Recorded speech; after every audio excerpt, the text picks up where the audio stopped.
procession going on for that phone. You I said, if cancelled she's a really, meeting with Mrs. Indira Gandhi? yes, I said, if she's really sincere, she should give us 1 hour.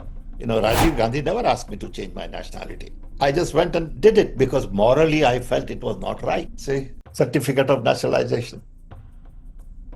Then let me bring one interesting thing. And then my US passport was Okay. cancelled. Okay. These are treasures of your life, actually, a badge of honor. See, I've never shown this to anybody. This Okay, is it just happened today. Political will, young talent, and you need domain expertise. If you look at Indian history, 4 or 5 things stand up in terms of technology development. One is atomic energy. Baba and Nehru. Baba had the domain expertise, Nehru had the political will. Green Revolution. Mrs. Gandhi and Swaminathan and Dr. Rao and Radhava and others. Space. Vikram Sarabhai and Mrs. Gandhi. Korean milk revolution. You need a domain expert and you need political will. Then people come in. In telecom, as a domain expert, I got support from Rajiv Gandhi. First Indira Gandhi, then Rajiv Gandhi. And then young talent all came together. For the next few years that you worked on such a huge transformational project, you took a salary of 1 rupee per year. In the end, you depleted your own wealth over the years, and at the end of it, you became bankrupt. And when you went back to America, you were ineligible to work because you had also given up your US citizenship. I won't even use temp from CDOT. Between 2012 to 2014, Unified Payment Interface was developed. That also because authentication became so much easier. I was the chairman of the payment committee. General theory is that you can give phone to the people who can afford. And we said we want to do exactly opposite. We want to deny people who can afford to buy. Many rich people will have 3 phones and they'll be vacationing half of the time in Europe. So you wasted national asset, which is of no use to anybody except 3 rich guys. And I said, we are not going to do that. We are going to spend money in providing phones to public first. In those days, when I would be in public space, people will come and sometimes touch your feet, saying, sir, you have no idea what you did to me. Then we decided to connect all the panchayats to fiber optics. Another massive project. People support. They are generous, leaving aside few people who have vested interest. In general, people are good. And that's what makes India rich. One of the most stunning things that I have seen in your life was the Jack Welch episode. He came to India in 1989. You went to meet him for a breakfast meeting with Jairam Ramesh and Montek Singh Ahluwalia. He wanted to sell airplane engines and turbines. You sat there and said, I will not buy anything from you. I want you to give me a $10 million contract for the IT telecom sector. Montek and all felt I was locking horns with Jack Welch. I'm a Did you simple expect guy. this kind of success to come out of it? This kind of a surge of IT after that? Of course, ask Jairam, he'll tell you. Of course we did. You thought We you were could pull prepared. it off when you really didn't have the capability in the back house. It will happen because India had the talent. India had young people. So it was like lighting a fire. India is not a country of snake charmers and sadhus. It is also a country of software. And my idea was to really use GE as a symbol to attract software industry. Once I get GE, I can go to IBM, Motorola, TI, and everybody else in America and say, hey, India is ready to do your software. This was required to create jobs. And that's where I was different in thinking. Anybody else would have handled GE meeting differently. Many people talk about your friendship with Rajiv Gandhi, and I want you to tell us a little bit about what you thought of him as a leader, as a prime minister, as a friend. We went to Rajiv Gandhi and said, we want to produce vaccine in India. He said, how much would it cost? We said 300 crore. He said, do it. So we sent a team to Soviet Union. We sent another team to France, study, and we decided to blend vaccine in India. This was 40 years ago. Today, we are the largest producer of vaccine in the world. India is the pharmacy of the world today. People don't realize it happened during Rajiv Gandhi era. We had a massive semiconductor plant, got burned down. Maybe it was a sabotage. We had few hundred physics PhDs working there. Virendra Mohan was the head. There was another guy called Dr. Zarabi. And we had fantastic team. And one morning, the whole plant got burned down completely. We could never build a plant again. And that's where we lost the gang. There was no Taiwanese manufacturer. So you couldn't investigate and find out who sabotaged it? No. But then we lost the government and all other were on the different priorities. I wish he had lasted for another 10 years. India would be very different. It would be very, very different. We were doing technology missions, water, literacy, immunization, edible oil, milk production. We were going to do one on housing, We were going to do another one on environment, and we were on the roller. Do you think there is a pre-Cockroach Janata Party and post-Cockroach Janata Party which has made a huge difference in India? And would you give them a credit for saying that? Jury is still out, but I would definitely give our young people a lot of credit. I admire them for this. Do you know they have also started a mission today called School Theek Karo, where they are going into each and every school in India, the rural schools, and exposing, trying to help? I think it's a good idea. It's a great initiative, but it should be responsibility of the people living in that district. That is the fundamental problem. Why should somebody come to my school and check it out? I should go and check it. Don't expect Cockroach Janata Party to go to every school. It's not possible. But can we insist that every parents group in every school, they go make sure that their children are eating properly, their children are playing properly, they have proper ground. But That you know, it's is a what lot of resistance by the school authorities to stop But people that's from what you have going. to fight. But that's what Cockroach Janata is fighting. Okay, so that's what you have to fight. But parents have to fight. So, but in a district of 2 million people, you can always find 20 good ones who are willing to take responsibility. You got to find those. How did we find, Cockroach Janata Party guy? He was sitting somewhere else. You found him. He could rise. So we need thousands and thousands of those. Every district should have 100 people of the kind we have in the Cockroach Janata Party. Look at those boys and girls. They're smart, they're articulate, they have courage, they speak well, they organize. Can we organize that in every district, 100 people? Expansion, excellence, equity. You can't privatize education to a point. Everybody has to pay lakh rupees tuition. That's not acceptable. Education has to be almost free. One thing that you are hugely criticized about is the fact that people say that there is a blind reverence towards you by Rahul Gandhi, for which sometimes he leaves the country at very crucial times because you set up certain meetings abroad for him. And I'll give you a very recent example, the one that happened in Kota in Rajasthan. He started the Chhatra Ki Gooj and it had a raving response. But after that 3 weeks, he left India and the whole thing, actually people lost that whole faith. A lot of it is thought to be your scheduling of things for which certain things which are very pressing in India falls apart. Your thoughts? First of all, in a country of 1.5 billion people, there is always emergency for a leader. No. Of course, event in Kota is important. Okay, I'm not saying it's not important, but there is It always was a something. milestone event, and there was a huge hope that it had raised for a Understand, but it is true everywhere. It will happen. So, leaving aside public criticism, let's look at the facts. You see, I've been told that there's a picture floating around with me and Rahul and Soros and all kinds of people. We have never met these people. I don't even know. But they publish because they lie. These are a bunch of liars who are shameless liars, and people listen to it. As the controversy goes around with you about certain things that you say, and I'll quote a few of them. Just before to 2024 elections, there was a statement by you which was actually taken up by the Prime Minister in his election rallies. In the early 1980s, when most people used to see various problems in India and say, इस देश का कुछ नहीं हो सकता, or nothing good can happen to this country, and move on. At that time, an Indian-born American citizen saw the problems of proper telephone access in India and got determined to make telephone accessible to the poorest of people in India in the remotest part of the country. He then went on to make a huge transformation to India very quickly, which completely changed India's trajectory forever. It affects each individual citizen in India even today, whether in the form of direct government cash transfers, or in the form of Aadhaar card, or in the form of ubiquitous digital payments going all over India today. He is the very celebrated Dr. Sam Pitroda.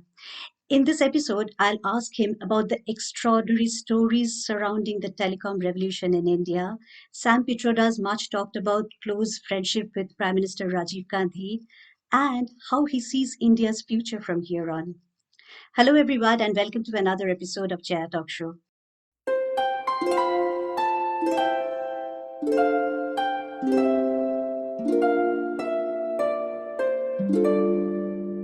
So, hello, Sam. Wonderful to have you on my show. A great delight, and thanks so much for making the time.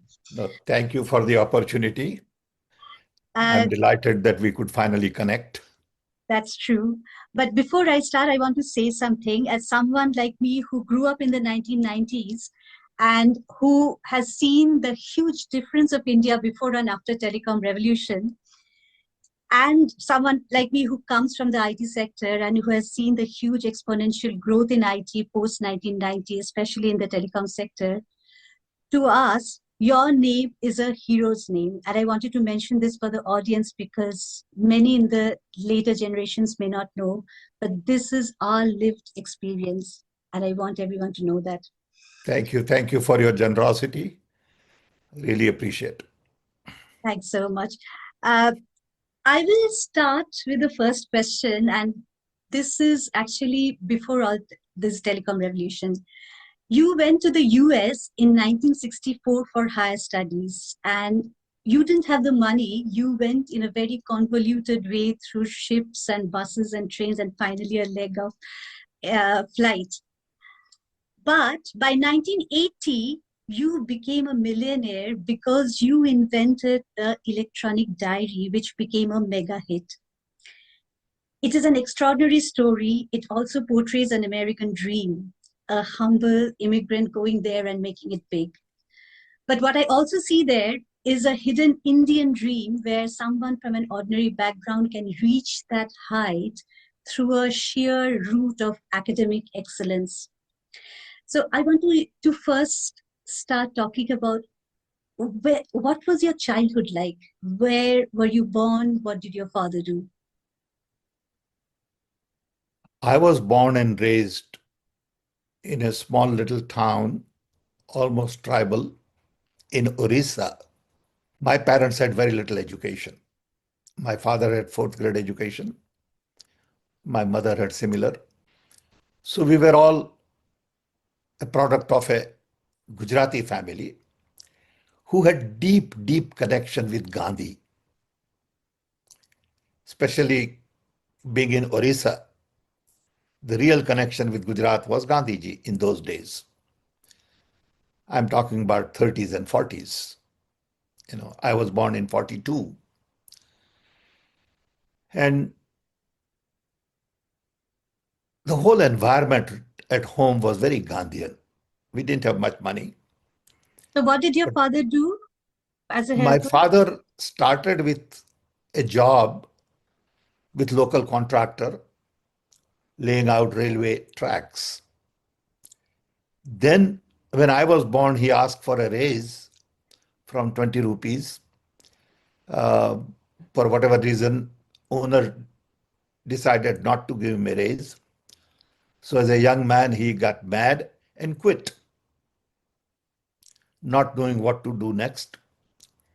Then a Marwari person in Titlagarh saw this young man with, you know, tall, strong body and said, why don't you make nails? Because it's wartime and they need nails. So my father started making nails and sell it to, Englishmen and couldn't speak English. So felt humiliated. And in his mind decided that someday I will make sure my children learn English. And I think when India got independence in 1947, everything changed. He felt empowered. He, like millions of others, felt free, liberated. And he decided that he's going to make sure that his children study. So I got a BS in physics, and then I studied for masters in physics. And one fine morning, read in the newspaper that President Kennedy has decided to take man onto the moon. And as a young man, felt That's this what was romantic. When I decided to come to America, I didn't have money. So I took a small loan from Orissa government of 3,000 rupees. I decided to take a boat. I took a boat from Mumbai to Karachi, Karachi to Aden, Aden to Egypt as part of a ship. We would get to ride a bus, go see Egypt pyramid and all that, and connect at the other end of the Suez Canal. and then went to Naples, then to Genova in Italy. And we had about 10, 11 kids on the ship. Took a train from Genova to London, took a plane from London to New York, and took a bus from New York to Chicago. Wonderful story. So in 1980, you came to India and you were in the poshest hotel in the capital of the country, the Taj in Delhi. And from there, you tried to make a call to your wife, and you could not because perhaps the phone was dead, and you found that phones all around were dead. And you got determined to make phone available to everyone. In 1984, you managed to get a meeting with Prime Minister Indira Gandhi. 80, And 80, 1980, 1980, 81, 81, yeah. 1981. And then she was late for 30 minutes, and you got a chance to talk to Rajiv Gandhi, and he was astounded with your idea. Soon after, I mean, when he became a prime minister, he championed it. And it was actually a flawless piece of success. Very quickly, it happened in front of our eyes. The entire revolution in such a vast country. I want you to tell me a little bit about that first meeting and your first impression of Prime Minister Indira Gandhi and Rajiv Gandhi, and also why at that time when people thought nothing is possible in India, how did you think such a vast and risky project you could make a success? I've learned a lesson that ignorance is a great asset.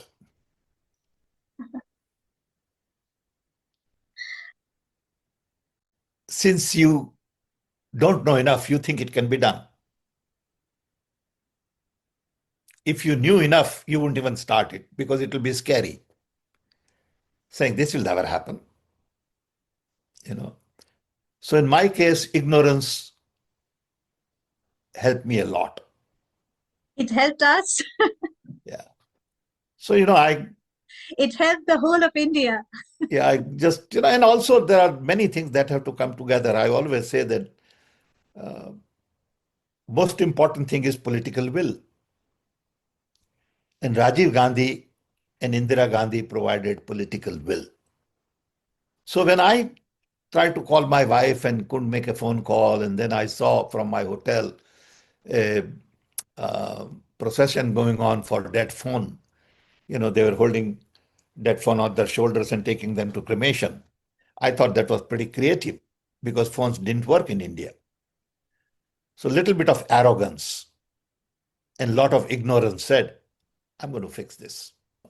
So I thought connecting a diverse country like India would transform the nation. And I had the opportunity to work in America again by chance, by luck, in digital communication. I asked for a meeting with Mrs. Gandhi because somebody told me that if you want to do something like that, you have to meet Indira Gandhi. Nobody else can help you. I tried meeting other people and all that, but ultimately I had to meet Prime Minister. So I asked for a meeting, got a meeting for 10 minutes, and I said, I don't want to spend 10 minutes. I canceled it. You I said, if canceled she's a really, meeting with Mrs. Indira Gandhi? yes, I said, if she's really sincere, she should give us 1 hour. If she's not willing to give me 1 hour, I can't do anything in 10 minutes. It will be a, sort of social meeting. I don't want to do that. So after 8 months, I got a call from Prime Minister's office that she will give you 1 hour. I waited for 8 months. And then I went there like you are making a presentation to the CEO of a country. I took Kodak projector with 35 millimeter slides made from here. And I had hell of a problem taking projector out of the custom. Okay, because the custom guy says, what is this? And I say, it's a projector. And he says, no, it's a Kodak, it's a camera. And I had to fight with him saying it's not a camera. All these, interesting things in life. But anyway, she gave me 1 hour and she also had her entire cabinet at that meeting. Everybody. Pranab Mukherjee, Gundu Rao, Arjun Singh, Venkatraman, CPN Singh, they were all there. And that's when Rajiv was also there. And since he was late, Rajiv and I started talking and we connected. It was an accident of faith. We bonded instantly. Okay, sometimes it works, sometimes it doesn't work, you know. And I realized that he can be my ally. He was a pilot, he understood display and knobs and graphs and charts and buttons, and he had that inherent engineering background. And he understood the ideas that I was promoting. My main thesis was indigenous development, local production, local talent, Indian model of development, rural connectivity, Each and of building them, human resource. And each building of human resource. each of The- them sound very, very ambitious, because you are talking about an entire scratch ground of manufacturing, and that also reaching to the rural places where people might have not even traveled at the time. See, 1975, there was a special issue of IEEE transaction. IEEE is the Institute of Electrical and Electronics Engineers in America. I was very young, but I was given the job of editing a special issue on telecommunications in developing countries. In India, power is always unreliable. So we couldn't develop a system which always required air conditioning. So we had to develop a system which could work in Indian heat and dust. And India had 6,500 kilometers of ocean. Mm. So we had to make sure that the systems work in a salty environment. Very complicated stuff. People have no idea. We did all this stuff. And so one was political will, that was important. And the second was really young talent. When I see today young people on the street demanding, I feel proud of them. So I would say political will, young talent, and you need domain expertise. If you look at Indian history, 4 or 5 things stand up in terms of technology developments. One is atomic energy. Baba and Nehru. Baba had the domain expertise, Nehru had the political will. Mm. Green Revolution, Mrs. Gandhi and Swaminathan and Dr. Rao and Radhava and others. Space, Vikram Sarabhai and Mrs. Gandhi. Korean Milk Revolution. Korean, you need a domain expert and you need political will. Then people come in. In telecom, as a domain expert, I got support from Rajiv Gandhi. First Indira Gandhi, then Rajiv Gandhi. And then young talent all came together. So that formula is so very critical. We haven't had that in water. We haven't had that in energy. We don't have Mr. Education or Mrs. Education. We don't have that expertise. That's true. I'll come to the next question. And there are many extraordinary things that happened during the telecom revolution. And I want to start with one of the first and most extraordinary things. When you started this project, you gave up your American citizenship and took up Indian citizenship. The people in the US Embassy in Delhi were so astonished. First of all, they didn't know how to do it because nobody had done it before. And secondly, they needed to have a few people around to make sure that you are of a sound mind. You gave up your American citizenship, became an Indian citizen once more. That is one. And secondly, for the next few years that you worked on such a huge transformational project, you took a salary of 1 rupee per year. In the end, you depleted your own wealth over the years, and at the end of it, you became bankrupt. And when you went back to America, you were ineligible to work because you had also given up your US citizenship. Tell me, why did you give up your American citizenship, and why did you work for 1 rupee a year salary? What were you looking for? See, I told you earlier, I was brought up as Gandhian. So sense of sacrifice, sense of service was a way of life for me. I had nothing when I started. I came to America with $40 almost and tuition half a semesters. So I had nothing to lose. Of course, I had family, I had children. I had to take care of them. But the idea was that since you are doing such a important national project, you don't want people to feel that you are in it for personal gain. I felt that you don't want to take any salary. You don't want to make any money. You want to do your own thing. You pay for your own travel. Okay. In the early days, I must have spent $250,000 going back and forth between here and there. I wouldn't even use stamp from C dot. My secretary was surprised. If I was envelope that I was sending it to somebody, my secretary would say, "Why did you use, C dot stamp?" I said, "No, it's a personal mail. You take from my personal account and put a stamp because of Gandhian values." Okay. It's crazy, but nobody would believe this. Ask my secretary, Renu Baveja, and she said, "Sir, I can't imagine that you do this." So I gave her my checkbook. I said, "All personal expenses, you take it from here." Okay. I believe people should know about this, and It's okay. nobody It does. doesn't It is really matter. important. It is important, first of all, as a source of inspiration, and also over the years, you have actually been very uh, unfairly treated by media It's and many okay. others. It's okay. That doesn't matter. There's no, they do what they do. I do what I do. Okay. I can't worry about, criticism and all that because then I get trapped. Okay. So I stay above that. You can write anything about me. You can abuse me. No issue at all. I still love them. I have no enemy in life. Okay. I don't think that way. Really, you know.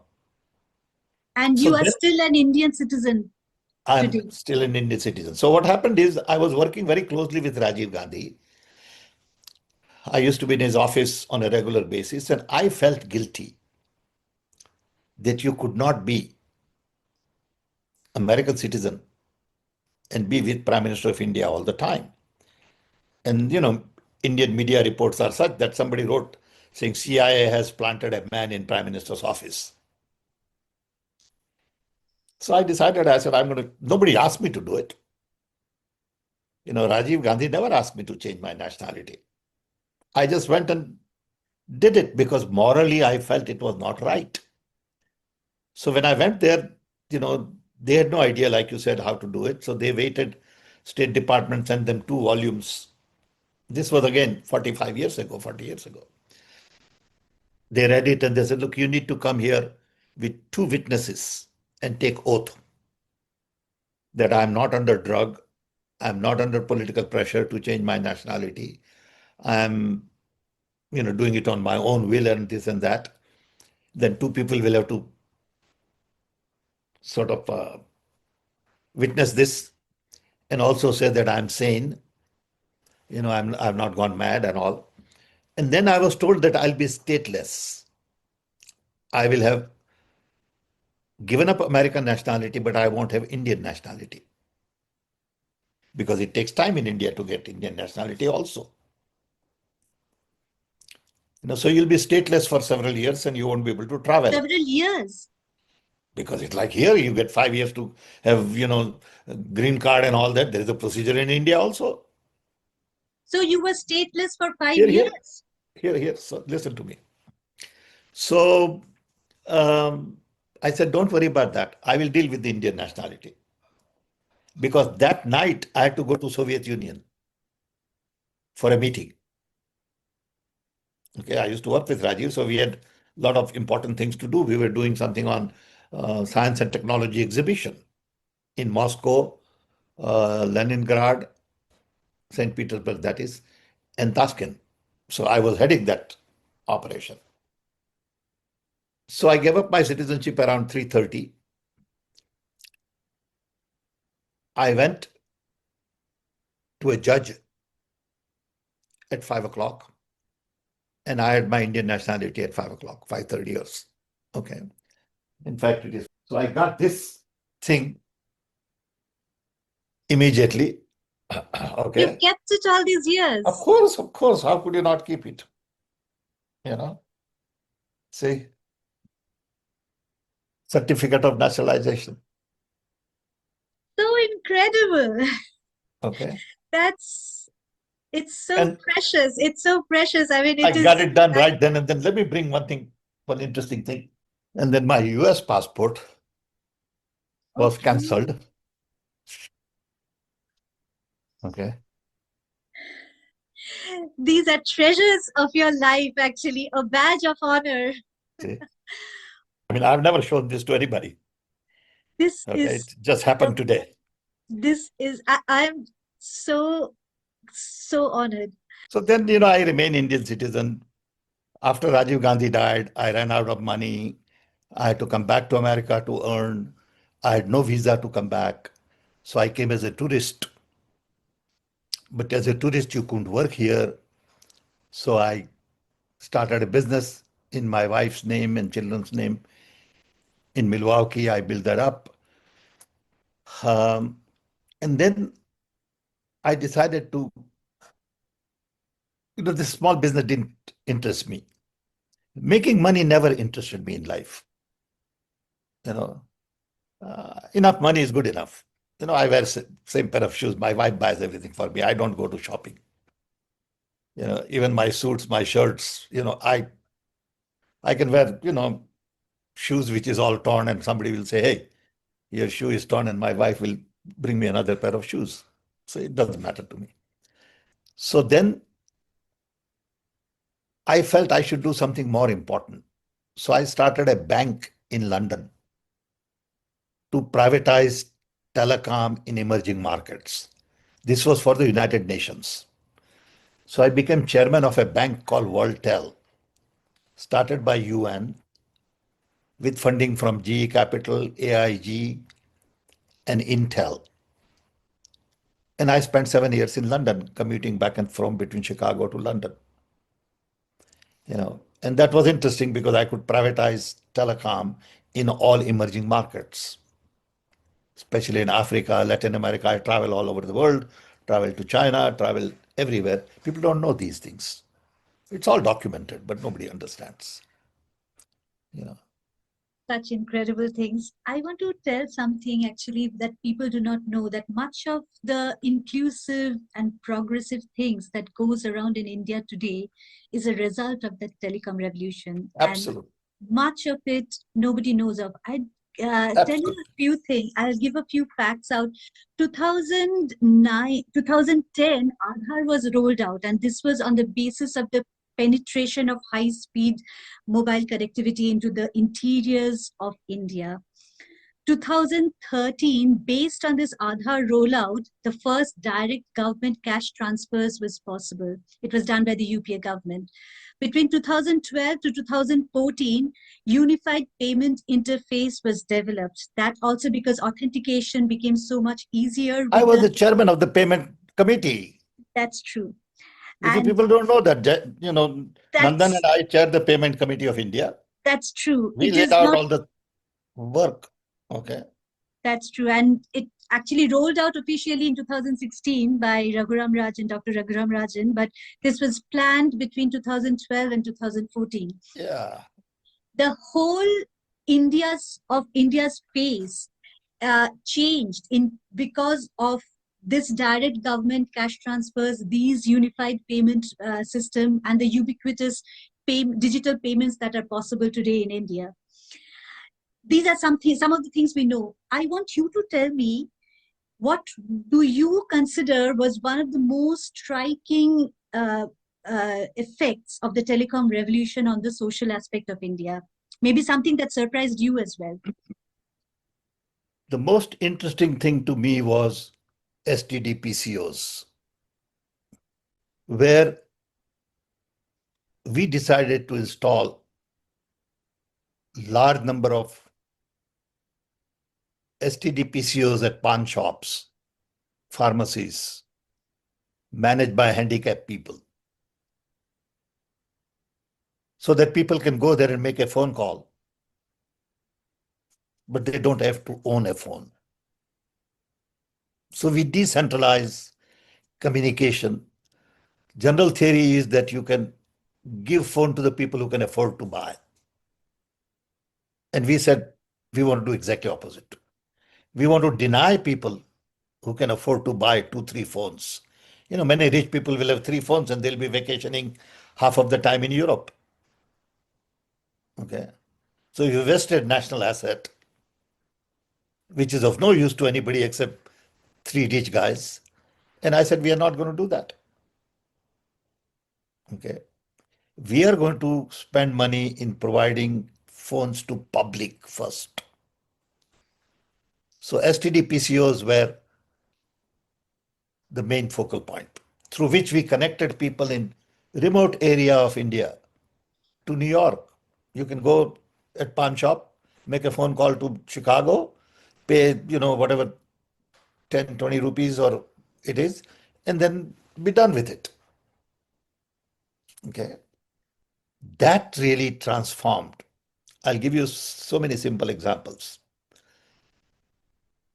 In those days, when I would be in public space, people will come and sometimes touch your feet, saying, sir, you have no idea what you did to me. I said, what do you mean? One guy said, when my father died, I had to send 25 or 27 people on buses all over in my neighboring villages to inform everybody, our relatives. And it was such a job, he said. But when my mother died, I made 27 STD phone calls. He said, you have no idea what it means to me. You will never understand. Okay, so people had all kinds of things. See, in our generation, there was no mobile phone. It came afterward. When I was chairman Telecom Commission, mobile phone became sort of a priority. Okay. So we did first licensing. And to some extent, I was holding it back because there were no standards developed then. GSM standards were not public. So Americans wanted us to go to analog mobile phones. And I was against it as a chairman. So there were stories in the paper by vested interest that Sam Petroda is blocking mobile communication. But what I was waiting for is the standardization of GSM. When that happened, we opened up mobile telephony. Okay. We set up fiber optic factories of our own. We did lots of little things. People have no clue. Then we decided to connect all the panchayats to fiber optics. Another massive project. Okay. So if you look at the history, there are interventions at the right time to plant right seeds, and people rally around these issues. People support. They are generous. Okay. Leaving aside few people who have vested interest. In general, people are good. And that's what makes India rich. And perhaps that belief actually made you plunge into this, and we are so lucky that you did so. Thank you. I will ask you one question, which has been one of the most stunning things that I've seen in your life. Many people often ask that how did Sam Petroda bring in IT into India? IT existed before TCS was there, Infosys was there, and this is one incident that I want to highlight here, and I want your thoughts on it. One of the most stunning things that I have seen in your life was the Jack Welch episode. The very famous Jack Welch, CEO of GE. He came to India in 1989. And you went to meet him for a breakfast meeting with Jairam Ramesh and Montek Singh Ahluwalia. He wanted to sell airplane engines and turbines. You sat there and said, I will not buy anything from you. I want to I want you to give me a $10 million contract for the IT telecom sector. At that Software, time, software. IT telecom, right? The software side of the telecom industry. So at that time, TCS had few people, Infosys had 5 people, Wipro had 8 people, and we didn't have the competency. But you said we will pull it off, and you actually managed to bag that $10 million contract from GE. It catapulted all these IT companies in terms of revenue and in terms of credibility worldwide. And I have seen post 1990 the huge exponential surge that the IT companies had, and they became giants. And that is what I want to tell the audience, that that's how you brought in, because it made a huge butterfly effect into the IT sector in India. I want to ask you, did you plan that to say that in front of Jack Welch? Because it was very risky. It could have actually Of course, completely jeopardized the relation. Did your friends absolutely. know that you were about to plan it? And after that meeting, did they think it was a disaster? And did you expect the success that you got later? Again, I was honest to myself. We were prepared with the presentation. We had made our 35 millimeter slides. First slide was India is not a country of snake charmers and sadhus. It is also a country of software. And my idea was to really use GE as a symbol to attract software industry. Once I get GE, I can go to IBM, Motorola, TI, and everybody else in America and say, hey, India is ready to do your software work. This was required to create jobs. Okay. And that's where I was different in thinking.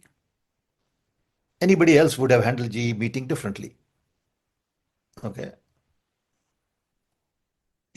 Then Montec and all felt I was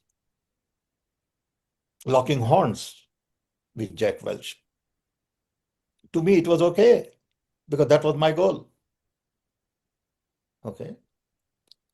And Jack Welch realized that this guy is sincere. Give him a chance. He sent a team of 11 people, top executives, in 30 days, as he promised. They came and they met everybody, and we got a contract. Okay. So at times in life, you have to take risk, have courage. I don't worry about what other people will say. I don't need approval from anybody. Okay, you don't have to say Sam is good. I don't care. That's not important to me. But I have to make sure I'm good to you. I have no need for it. I'm a Did you simple guy. expect this kind of success to come out of it, and this kind of a surge of IT after that? Of course we did. Of course we did. Ask Jairam, he'll tell you. Of course we did. You thought We you were could pull prepared. it off when you really didn't have the capability back in the back house. It will happen because India had the talent. India had young people. So it was like lighting a fire. You put a match and something will happen. Okay. So very interesting. I want to ask you a little bit about many people talk about your friendship with Rajiv Gandhi, and I want you to tell us a little bit about what you thought of him as a leader, as a prime minister, as a friend, and what was, if any, some of the striking things that you might have encountered during your conversations or your association with him. To me, he was the ideal leader at that point in time for India. He was modern. He was man in a hurry. And he had some understanding of systems because of being a pilot. I wish he had lasted for another 10 years. India would be very different. It would be very, very different. Indians trapped him in Bofors deal, jealousy, pettiness, lies, hate, and he lost election. Okay. And India lost track. We were doing technology missions in water, literacy, immunization, edible oil, milk production. We were going to do one on housing. We were going to do another one on environment. And we were on the roller. We were really moving fast. We had a massive semiconductor plant which got burned down. Maybe it was a sabotage. Okay, When was that and where was that? there was a massive semiconductor plant for 5 micron in Maroli near Chandigarh. We had few hundred physics PhDs working there. Virendra Mohan was the head. There was another guy called Dr. Zarabi. And we had fantastic team. And one morning, the whole plant got burned down completely. And we went to US in Rajiv Gandhi's time. And they said, we will not give you 2 micron technology. We'll give you again 5 micron. And we said, look, 2 micron is now the state of the art. We want 2 micron technology. They won't give it to us. We could never build a plant again. And that's where we lost the gang. There was no Taiwanese manufacturer then. Okay. So you couldn't investigate and find out who sabotaged it? No. But then we lost the government, and VP Singh and all other were on the different, priorities. Right. And actually, this is also something that is said often by many people, that if Rajiv Gandhi had a second term, things might have looked very different for India, because first For term sure, not might, for sure. Okay. Because one term he did this huge telecom revolution. I mean, you did it and he had the political Not bit. just telecom. People don't realize that we could eradicate polio because of technology mission on immunization. India had the largest number of polio patients. We never produced polio vaccine on our own. We did not produce any vaccine. We went to Rajiv Gandhi and said, we want to produce vaccine in India. He said, how much would it cost? We said 300 crore. He said, do it. Then Jairam Ramesh used to be my staff. So we sent a team to Soviet Union. We sent another team to France to study, and we decided to blend vaccine in India. This was 40 years ago. Today, we are the largest producer of vaccine in the world. India is the pharmacy of the world today. People don't realize it happened during Rajiv Gandhi era. We did it. Okay. They have no idea. They think some, guy just was putting ad on TV on, polio drops, eradicated polio. No. We eradicated guinea worms in India. It was another big disease in 39,000 villages in India. So we did a lot of interesting stuff. Okay. I want to know from you, did you have any conversations on what was his vision in case he came back again? Anything that was unfinished that you are privy to, that you think could have happened? We had a document on our vision of India in 2011. Okay. It's a document. I have a copy of. About I have a copy of it. Things. Okay. Yeah, Please but we never made it public. I have a copy of it from original days. I'm just finishing a book, though I've been holding it for almost a year now, on unfinished agenda of Rajiv Gandhi. The idea is to say, if Rajiv Gandhi came alive today and saw what is going on in India, what would he do? So I've already written a book. I'm just holding it off because I don't have time to clean it up. I need to clean it up and then publish it. Okay. I look forward to reading that. Anything you can divulge from that book, or is it all under wraps till it is published? No, it's okay. I mean, there's nothing, confidential. The idea is, if he came back today, he would realize that there are so many basic things that need to be done. First and foremost, we got to put Indian democracy on track. We got to make our institutions autonomous. Judiciary, Election Commission, CBI, income tax, universities. So would you say they are not autonomous at the moment? No, they are not autonomous. Definitely they are not. They are under control completely. Absolutely, no question about it. Okay, we are a centralized society today. Everything gets decided in Delhi. We need to decentralize. We need free and fair media. Media is not free and fair. You see all these guys talking, they always have an angle. When they question you, they have an angle. Okay, it's not a fair question. Okay. Then civil society. Civil society is suppressed. Okay. So you got to fix all these things.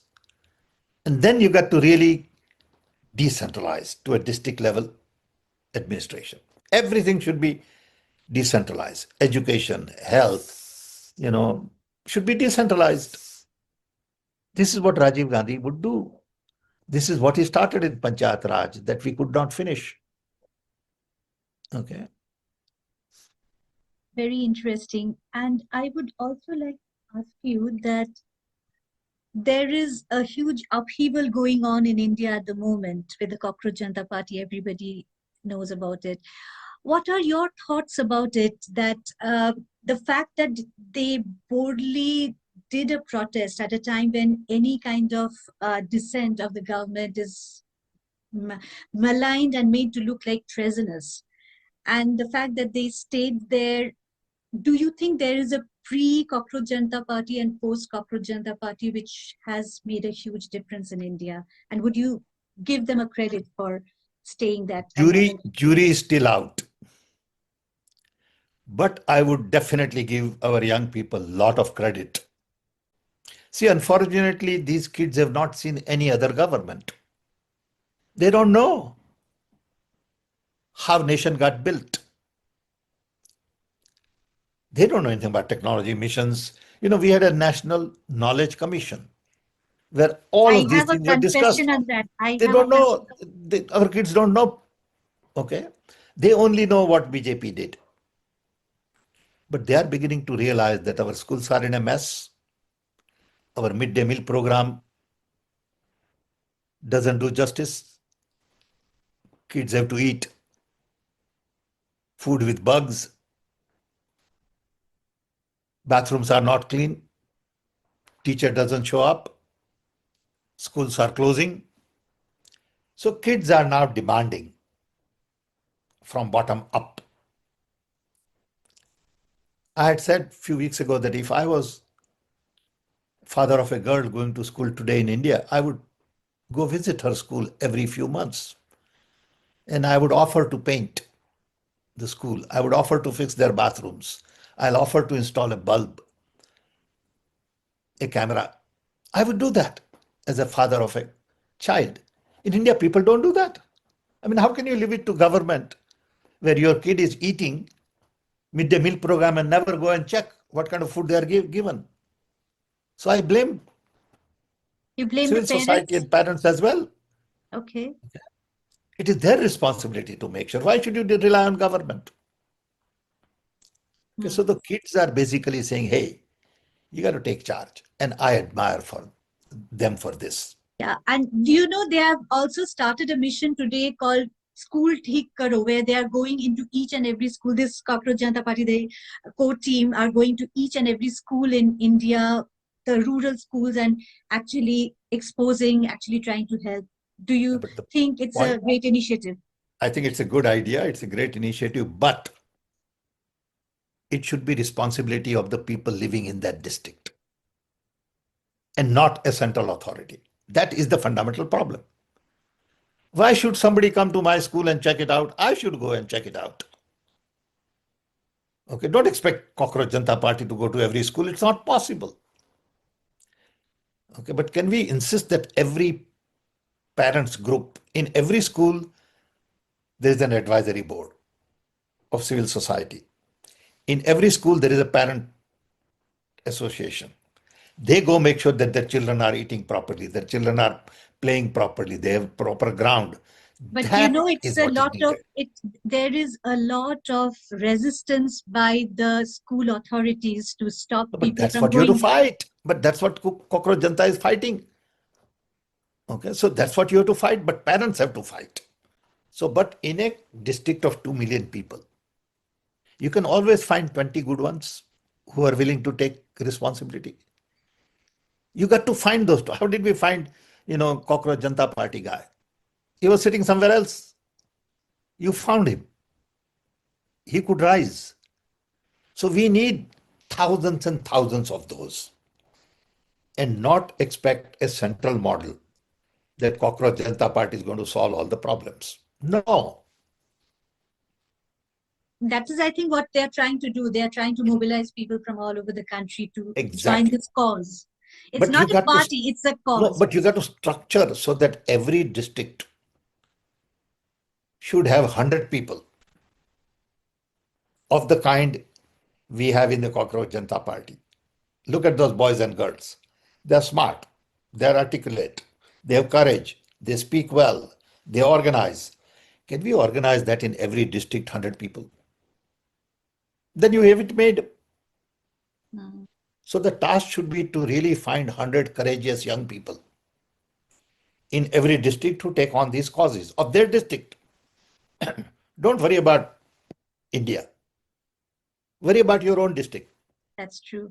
I want to come to something that we were talking about earlier. From 2005 to 2009, you chaired the National Knowledge Commission, NKC, and some of the other people there it included was Prime Minister Dr. Manmohan Singh, Nandan Nilekani, Jayati Ghosh, and a few other stalwarts, right? You had made 300 recommendations. Some of it got implemented, like bringing right to education in 2009. I think in 2009-12, new central universities were built in Bihar, Jharkhand, Chhattisgarh, Haryana, and a lot of places.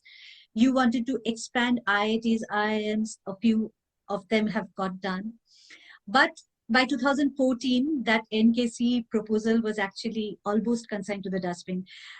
I want you to tell me what were the other unfinished things that you had recommended, that very pertinent ones that needed to be done ASAP but didn't get done.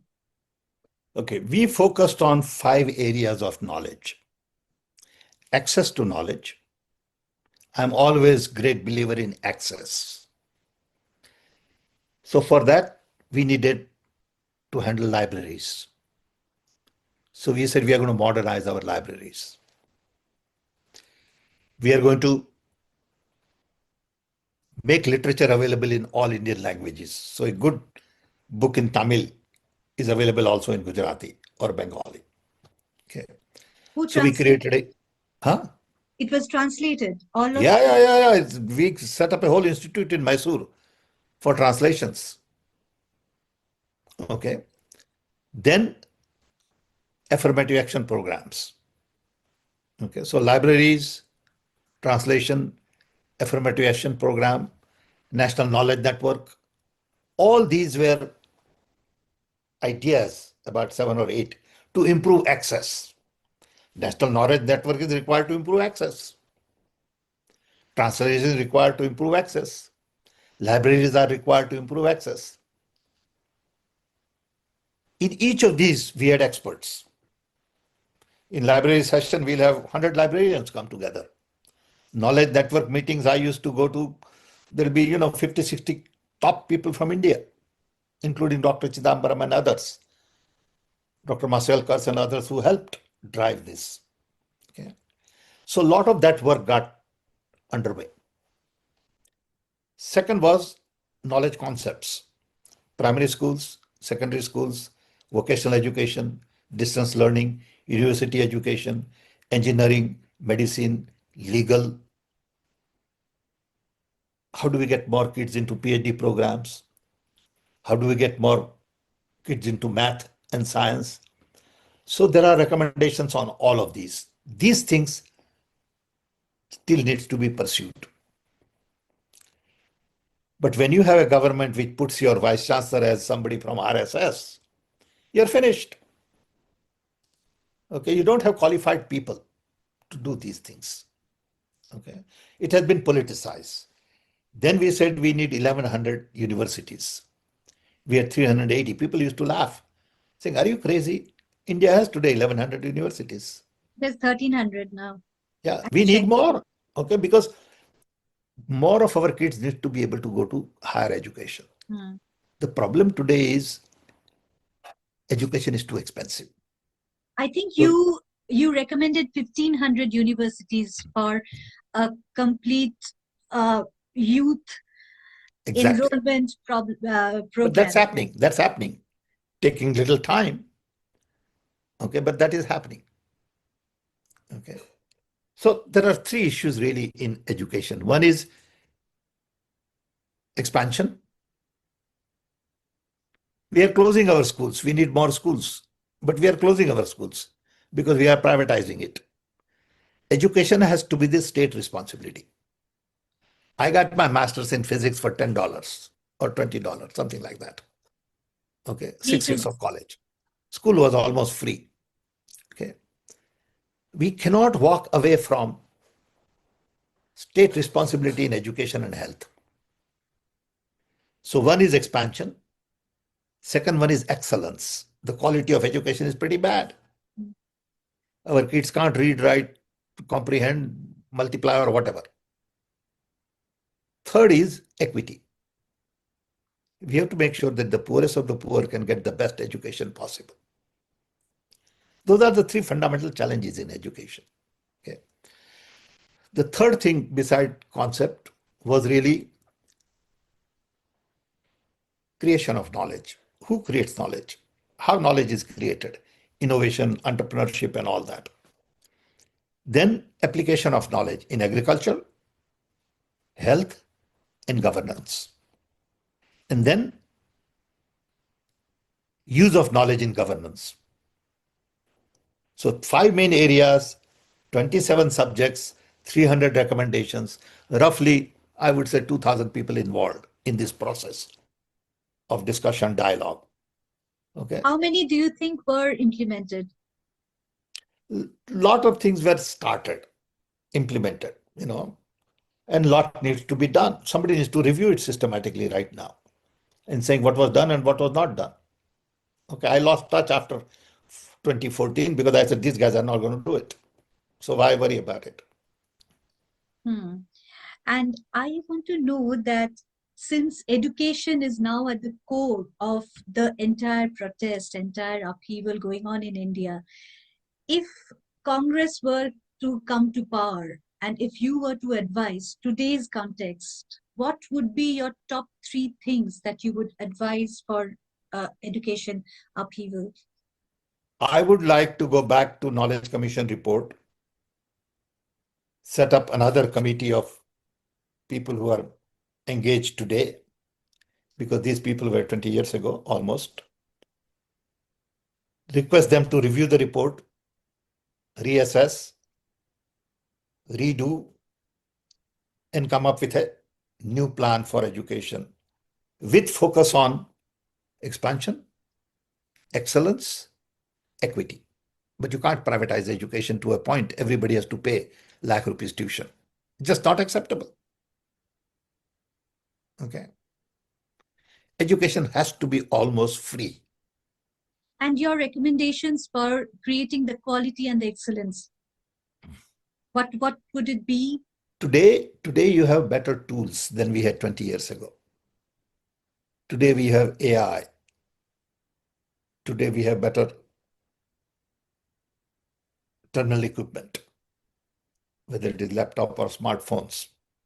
Today translation is automated, So today a lot more can be done than 20 years ago. So I would use technology in a very different way today to improve quality, to improve access. Okay. I would also make sure that 8th grader can teach 2nd grader. Today we don't allow that. In villages you don't have teachers, but 8th grader is smart enough to teach 2nd grader. They are good kids. Give him some money and let him be a teacher. Change your requirement. Chinese did that. Okay, what is big hang up? I'd also have to come up with a few things about you. Your name is surrounded with controversies. The media does it, a lot of people does it. I'll have to touch on a few of them so that you No can problem. clarify. No One problem. thing that you are hugely criticized about is the fact that people say that there is some kind of blind reverence towards you by Rahul Gandhi, for which sometimes he leaves the country at very crucial times because you set up certain meetings abroad for him. And I'll give you a very recent example, the one that happened in Kota in Rajasthan. He started the Chhatra Ki Gooj and it had a raving response, a huge response. But after that 3 weeks, he left India and the whole thing, actually people lost that whole faith. A lot of it is thought to be your scheduling of things for which certain things which are very pressing in India falls apart. Your thoughts? First of all, in a country of 1.5 billion people, there is always emergency for a leader. No matter what you do, people will criticize you. No matter where you go, they will say you should have done this. It's like saying, why are you not in Bihar and in Delhi for student movement? So leaving aside public criticism, let's look at the facts. Okay. We are a very important part of Progressive Alliance. Progressive Alliance is an organization of democratic parties of 100 countries. We were instrumental in driving that. I'm on the board. Rahul Gandhi is on the governing council. So we have moral responsibility because we firmly believe that Indian democracy is larger global good. We can't walk away from it. So we have to meet with global leaders of all kinds. For example, a few months ago, we had gone to Latin America. So we met with President of Colombia, Peru. We are in Peru, we are in Chile, we are in Brazil, These things get planned 3-4 months in advance. They don't happen overnight. Okay, because President of the country will have his own team also ready. There'll be some initial conversation on what we want to discuss and all. People don't know these things. You can't just cancel it tomorrow because there's an event in Kota. Of course, event in Kota is important. Okay, I'm not saying it's not important, but there is always something. It was a milestone event, and it was a huge hope that it had raised for Understand, but it is true everywhere. It will happen. It's not that he's going for no reason. Okay, people don't know, but that's okay. It's okay for them to criticize because they lie. You see, I've been told that there's a picture floating around with me and Rahul and Soros and all kinds of people. We have never met these people. I don't even know. But they publish because they lie. These are a bunch of liars who are shameless liars, and people listen to it. Every time he goes out for his international commitment, there is something important going on in India. Has to be where Rahul is required. Right. But that's the way life is. And good that you clarified it also, because there's an angst. You can understand people when they have an anger, when they have a hope. I'll come to a few of the other things, which is as the controversy goes around with you about certain things that you say. And I'll quote a few of them. I want you to clarify. These controversies are all bogus. They're all bogus. They're all fabricated. There's no controversy. And I want you to clarify, actually, because sure, I'll be happy to. A platform to clarify. One was just before 2024 elections, there was a statement by you, which was actually taken up by the Prime Minister in his election rallies. It was about how in United States, for mega rich people, there is a certain kind of inheritance tax that you give to the government. For people of a huge wealth acquisition, there should be a part of the money that you give to the government. And with India being one of the most disparate wealth distribution, you thought something like that should happen in India. You did not name any figures or anything, but you just suggested, and that became latched on And it was said that they are now going to take your gold, they are taking your Mangal Sutra, Congress will take your Mangal Sutra, they will give it to those who create more kids. We know who they meant. Now, I understand they have politicized it. Do you think that statements like this, it is unfavorable to give, or do you think it is actually because it's in your mind and it is something that needs to be said, you would anyway go ahead and say it no matter I the... would say what I think is right to say. It is for you to agree or disagree. I respect that. Okay. But don't tell me what I should say and what I should not say. I'm 84 years old. I've been in politics for more than 45 years. I'm reasonably well educated. I'm reasonably well traveled. I may not think like you, but I have my own thoughts. I may not agree with you, but I'm entitled to disagree with you. So let's take this particular example. I said that income inequality is a global challenge. I still say that. I'll say it today. Very few people have lots of wealth, and lots of people don't have anything. In America, there is a thing called inheritance tax. Okay? Lots of countries, I mean, including UK and... Yeah. So in America, at one time, if you had more than $1 million, you can pass on to your children, then you pay 50% tax. Okay, now it is changed to some other number, and this number keeps changing. Yeah. But the number is within few millions. So if you are worth billions of dollars, which you have made in your lifetime, half of that goes to government. I said that, but I never said that India should have a law like this. I said it's worth exploring. My saying doesn't become a law. My saying could become an idea which will require a lot of discussion in the parliament, passing a law, drafting a law, and that process could take 5 years. So why is Prime Minister and everyone so upset because I said something? Am I not entitled to say it? It's up to you to decide whether it is law or not. I still believe that there is inheritance tax in America to level the income. Every country should explore it. Some may agree, some may disagree. But there has to be a public conversation on stuff like this. What is wrong with saying that? Even some of my party guys get mad, but that's okay. That's perfectly acceptable. To me, in all these controversies, there are 5 more. Okay. Everyone was taken out of context. Everyone was blown out of proportion by design. Why should Prime Minister get involved in it? I don't understand. You represent Congress, whether you like it or not, what you say is representative of what Congress Yeah, but thinks. that's okay. It's an idea, na? Do I make a policy? Can I make a policy for a country without proper discussion? No. So what is the issue? I once said, I'll tell you, that people in India are so diverse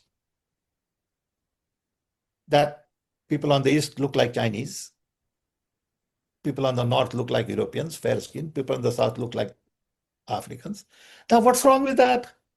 People jumped. Say, oh, he's calling us African. African is not bad. My ancestors were African. Your ancestors were African. We all came from Africa. I mean, what is the problem? They think this is a racist comment, but what they are saying is the racist. I understand their mind because I don't think like them. And they think very differently. That shouldn't stop me. Why should I think like them?